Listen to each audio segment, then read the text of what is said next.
पूरे भारतवर्ष को कृष्ण जन्माष्टमी की हार्दिक शुभकामनाएं देते हुए आज मैं अपनी धरती मातृभूमि बिहार की पुकार को आपके सामने रख रहा हूं। मातृभूमि बिहार की पुकार। ओ बिहारी पुत्र, ओ बिहारी कन्या, मैं हूं तुम्हारी माँ बिहार धरती। सदियों से सहती आई हूं पीड़ा, अब समय है जगमग कर दो मेरी काया। यह वही भूमि है जहां बुद्ध ने सत्य गाया, जहां महावीर ने करुणा का दीप जलाया, चाणक्य ने राजनीति का शास्त्र लिख डाला, नालंदा की ज्योति ने जग को रोशन कर डाला। पर आज मैं हूं टूटी, भूखी और प्यासी। मेरे बेटे मजदूर बन भटक रहे परदेशों में, मेरी बेटियां शिक्षा के लिए दर दर भटकती युवा सपनों को लेकर पलायन कर जाते हैं। उठो मेरे वीर जवानों, तुम्हारी बाहों में ताकत है, तुम्हारी आंखों में भविष्य है। मेरी मिट्टी को सोना बना दो, मेरे आकाश को सितारा बना दो। चलो गांव की ओर जहां अंधेरा है, दीप जलाओ जहां निराशा है। खेती में विज्ञान मिलाओ, हर आंगन में रोजगार बसाओ। तोड़ो जाति का बंधन, मिटाओ धर्म की दीवार, सिर्फ एक नाम हो बिहार बिहार। हाथों में हाथ, दिलों में प्यार, यही बनेगा विकास का आधार। ओ मेरे प्रवासी लालो, तुम्हारी मेहनत ने दुबई और दिल्ली जगमगाया, पर अपनी धरती क्यों भुला दिया। लौट आओ, मेरी माटी पुकार रही है, माँ की आंखें अश्रु से भर रही है। आज से ठान लो, हर खेत हरा भरा होगा, हर बच्चा पढ़ लिख कर खड़ा होगा, हर गांव में अस्पताल होगा, हर दिल में बिहार का उज्जवल सपनों का ज्वाल होगा। जय हो बिहार, ज्ञान की धरती, जय हो बिहार श्रम की शक्ति, जय हो बिहार एकता का दीप, जय हो बिहार मातृभूमि की जीत। साथ गांव सब मिलकर, चलो गांव की ओर बदले बिहार, एक बिहार श्रेष्ठ बिहार। नमस्कार मित्रों, मैं राहुल कुमार सिंह, मुख्य कोऑर्डिनेटर लेट्स इंस्पायर बिहार अभियान। भाइयों बहनों और महान बिहार के महान निवासियों, आज का मेरा टॉपिक है बिहार को विकसित राज्य बनाने की राह। बिहार जो कभी नालंदा और विक्रमशिला जैसी विश्वविख्यात विश्वविद्यालयों की धरती रहा, आज भी अपनी ऐतिहासिक और सांस्कृतिक धरोहर से विश्व को प्रेरणा देता है। यह वही भूमि है जहां से चाणक्य ने राजनीति और अर्थशास्त्र का शास्त्र लिखा, और जहां से भगवान बुद्ध और महावीर ने मानवता और करुणा का संदेश दिया। किंतु दुर्भाग्य यह है कि इस गौरवशाली अतीत के बावजूद वर्तमान में बिहार भारत के सबसे पिछड़े राज्यों में गिना जाता है। नीति आयोग की 2021 की रिपोर्ट के अनुसार बिहार मानव विकास सूचकांक में देश के निचले पायदान पर है, और प्रति व्यक्ति आय राष्ट्रीय औसत का लगभग 1/3 ही है। वहीं UNDP, United Nations Development Programme की 2022 की वैश्विक रिपोर्ट बताती है, यदि बिहार जैसे भारतीय राज्यों का औसत उठ जाए तो भारत की एसडीआई रैंकिंग में 10 से 12 स्थानों तक का सुधार संभव है। राज्य की सबसे बड़ी समस्या बेरोजगारी और ब्रेन ड्रेन है।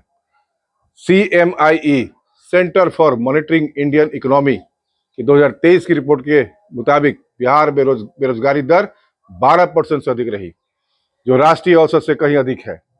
हर साल लाखों युवा उच्च शिक्षा और रोजगार की तलाश में राज्य से बाहर जाते हैं। भारतीय रेलवे और दिल्ली एनसीआर में सबसे अधिक श्रमिक बिहारी ही हैं। यह स्थिति बताती है कि यदि यही प्रतिभा और श्रम शक्ति अपने राज्य में सही अवसर पाए तो बिहार आत्मनिर्भर ही नहीं बल्कि विकसित राज्यों की श्रेणी में आ सकता है। फिर भी उम्मीद की किरणें हैं। बिहार के पास भारत की सबसे बड़ी युवा आबादी में से एक है। लगभग 58% लोग 25 वर्ष से कम उम्र के हैं। यह जनसांख्यिकीय लाभांश यदि शिक्षा, तकनीक और उद्यमिता की दिशा में लगाया जाए तो चमत्कार हो सकता है। वर्ल्ड बैंक की 2023 की रिपोर्ट के अनुसार शिक्षा और कौशल विकास में 1% अतिरिक्त निवेश से ग्रामीण अर्थव्यवस्था में औसतन 4% तक की वृद्धि संभव है। कृषि की उपजाऊ धरती, पर्यटन की अपार संभावनाएं और प्रवासी बिहारियों का वैश्विक नेटवर्क इस राज्य को नई ऊंचाई पर ले जा सकता है। बस जरूरत है सामूहिक संकल्प और सुनियोजित प्रयास की, ताकि आने वाले वर्षों में बिहार को हम सब मिलकर विकसित राज्य की श्रेणी में खड़ा कर सके।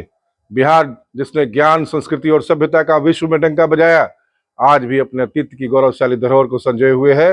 नालंदा और विक्रमशिला की शिक्षा परंपरा, अशोक और चाणक्य की राजनीतिक दृष्टि तथा बुद्ध और महावीर की आध्यात्मिक धारा इस भूमि को अद्वितीय बनाती है। किंतु यह भी सत्य है कि आज का बिहार विकास के मामले में पिछड़े राज्यों की सूची में गिना जाता है। गरीबी, बेरोजगारी, शिक्षा और स्वास्थ्य की चुनौतियां इसे पीछे खींचती है। मेरा यह भाव है कि बिहार को विकसित राज्य की श्रेणी में खड़ा करने के लिए हर बिहारी को अपनी भूमिका निभानी होगी। यह केवल सरकार का काम नहीं बल्कि हर नागरिक का कर्तव्य है। सबसे बड़ी चुनौती है बेरोजगारी। युवा शक्ति जो किसी भी राज्य की सबसे बड़ी पूंजी होती है, वही बिहार की सबसे बड़ी समस्या बनी हुई है। शिक्षा का स्तर अभी भी गुणवत्तापूर्ण नहीं हो पाया है। लाखों विद्यार्थी बेहतर शिक्षा के लिए राज्य से बाहर जाते हैं, जिससे ब्रेन ड्रेन होता है। स्वास्थ्य सुविधाओं का अभाव गांव गांव में है। प्राथमिक स्वास्थ्य केंद्र पर्याप्त नहीं है और डॉक्टरों की कमी हर जिले में महसूस होती है। कृषि आधारित अर्थव्यवस्था पूरी तरह आधुनिक तकनीक से नहीं जुड़ पाई है। किसान आज भी परंपरागत तरीकों पर निर्भर हैं, जिससे उनकी आय सीमित रह जाती है। औद्योगिक ढांचा न के बराबर है। बड़े उद्योग धंधों की अनुपस्थिति से रोजगार के अवसर बहुत कम है। बुनियादी ढांचे, सड़क, बिजली, पानी, परिवहन और डिजिटल कनेक्टिविटी में सुधार हुआ है, लेकिन विकसित राज्यों की तुलना में अभी भी लंबा सफर तय करना बाकी है। फिर भी संभावनाएं अपार हैं। बिहार के पास सबसे बड़ी ताकत है यहाँ की युवा आबादी। यदि इस ऊर्जा को सही दिशा दी जाए तो यह राज्य की तस्वीर बदल सकती है। कृषि को आधुनिक तकनीक और स्टार्टअप से जोड़ा जाए तो यह बिहार की अर्थव्यवस्था की रीढ़ बन सकती है। पर्यटन को उद्योग का दर्जा मिले। बोधगया, नालंदा, राजगीर, वैशाली और चंपारण जैसे स्थलों पर वैश्विक स्तर पर निवेश कर बिहार को अंतर्राष्ट्रीय आकर्षण का केंद्र बनाया जा सकता है। शिक्षा में सुधार लाना होगा। सरकारी स्कूलों को आधुनिक सुविधाओं से लैस करना होगा और उच्च शिक्षा संस्थानों की संख्या बढ़ाना आवश्यक है। स्वास्थ्य क्षेत्र में निवेश की आवश्यकता है। ग्रामीण इलाकों तक डॉक्टर, दवाइयां और डिजिटल हेल्थ सुविधाएं पहुंचाना ही समाधान है। औद्योगिक क्लस्टर और विशेष आर्थिक क्षेत्र बनाकर उद्योगपतियों को निवेश के लिए प्रोत्साहित किया जा सकता है। बिहार के लाखों प्रवासी देश विदेश में अपनी मेहनत और बुद्धिमत्ता से पहचान बना चुके हैं। यदि अपनी मातृभूमि की ओर थोड़ा योगदान दे तो बिहार विकास की नई ऊंचाई छू सकता है। चलो गांव की ओर का आह्वान करते हुए हमें गांव में शिक्षा, स्वास्थ्य, रोजगार और कृषि सुधार के नए मॉडल स्थापित करने चाहिए। युवा वर्ग को उद्यमिता की ओर बढ़ाना होगा। स्टार्टअप संस्कृति, आर्टिफिशियल इंटेलिजेंस जैसे नए क्षेत्रों में निवेश युवाओं को रोजगार देने के साथ साथ बिहार को वैश्विक बाजार से जोड़ेंगे। जाति, धर्म और क्षेत्रीय भेदभाव से ऊपर उठकर सामाजिक एकता ही विकास की कुंजी है। बौद्धिक वर्ग, लेखक, पत्रकार और शिक्षाविद को अपनी आवाज बुलंद करनी होगी ताकि समाज दिशा पाए और राजनीतिक नेतृत्व का दबाव बने। बेंगलुरु आज आईटी हब है क्योंकि वहां युवाओं को अवसर मिले। यदि बिहार की प्रतिभा को अपने राज्य में अवसर मिले तो पटना और गया भी टेक्नोलॉजी हब बन सकता है। भोजपुर भी टेक्नोलॉजी हब बन सकता है। हरियाणा ने कृषि और उद्योग दोनों का साथ लेकर तेजी से प्रगति की। बिहार के पास भी वही क्षमता है। सिंगापुर और जापान जैसे देशों ने सीमित संसाधनों के बावजूद शिक्षा और तकनीक से दुनिया के पहचान बनाई। बिहार भी यह कर सकता है। गुजरात और महाराष्ट्र ने प्रवासी निवेश का सही इस्तेमाल कर उद्योग और व्यापार को नई उड़ान दी। बिहारी प्रवासी भी यही कर सकते हैं। केरल ने शिक्षा और स्वास्थ्य पर विशेष ध्यान देकर मानव विकास सूचकांक में ऊंची जगह बनाई। बिहार भी यह मॉडल अपनाकर आगे बढ़ सकता है। ग्राम स्तर पर पंचायतों को सशक्त बनाना और स्थानीय नेतृत्व को विकास की धारा से जोड़ना होगा। भ्रष्टाचार पर काबू पाना और पारदर्शिता बढ़ाना निवेशकों और नागरिकों दोनों का विश्वास जीतेगा। शिक्षा, स्वास्थ्य, कृषि और उद्योग, इन चार स्तंभों पर आधारित दीर्घकालिक योजना ही बिहार को विकसित बना सकती है। तकनीकी, डिजिटल क्रांति और कृत्रिम बुद्धिमत्ता को गांव तक पहुंचाना होगा, तभी वास्तविक परिवर्तन आएगा। लेट्स इंस्पायर बिहार अभियान जैसे जन आंदोलन का रूप देकर हम सब मिलकर एक नए बिहार का निर्माण कर सकते हैं। मेरे संपूर्ण संदेश का निष्कर्ष यह है कि बिहार को विकसित बनाने का सपना केवल सरकार का नहीं बल्कि हर बिहारी का होना चाहिए।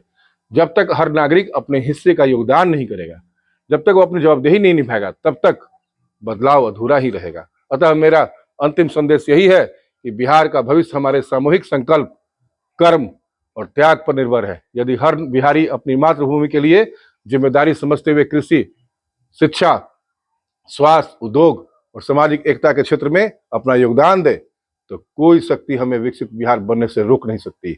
हमें जाति, धर्म से ऊपर उठकर प्रवासी और स्थानीय बिहारी की ऊर्जा को जोड़कर चलो गांव की ओर के आह्वान के साथ एक ऐसे जन आंदोलन को जन्म देना होगा जो न केवल बिहार बल्कि पूरे भारत के विकास में मील का पत्थर बने। यही समय है, यही अवसर है। आइए संकल्प ले, एक बिहार श्रेष्ठ बिहार। प्रवासी बिहारी, युवा वर्ग, बौद्धिक समाज और राजनीतिक नेतृत्व सभी एकजुट होकर अपनी ऊर्जा, समय और संसाधन मातृभूमि के लिए समर्पित करने होंगे। आइए हम सब संकल्प लें, आने वाले वर्षों में बिहार को शिक्षा, स्वास्थ्य, कृषि, उद्योग और सामाजिक समरसता के आधार पर उस मुकाम पर पहुंचाएंगे जहां हम गर्व से कह सकेंगे, एक बिहार श्रेष्ठ बिहार। जय हिंद, जय मातृभूमि, जय बिहार। Let's inspire Bihar.